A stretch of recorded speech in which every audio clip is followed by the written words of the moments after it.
Chilli চিকেনের জন্য মরিচ গুঁড়ো দিচ্ছি, আদা রসুন বাটা, লঙ্কা বাটা, নুন, চিনি, ময়দা, কর্নফ্লাওয়ার, ডিম ভালো করে মেখে নেব। আদা তেল দিচ্ছি আর ভাজছি। দেখুন কড়া ভাজবো না, হালকা ভেজে নেব। আর সব মাংসটা ভাজা হয়ে গেছে। ক্যাপসিকাম, আমি পেঁয়াজ আর লঙ্কাটা দিচ্ছি,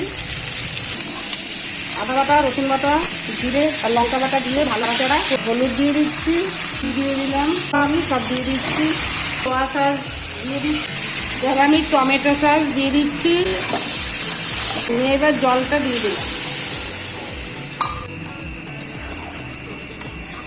কর্নফ্লাওয়ার গুলে দিয়ে দিলাম।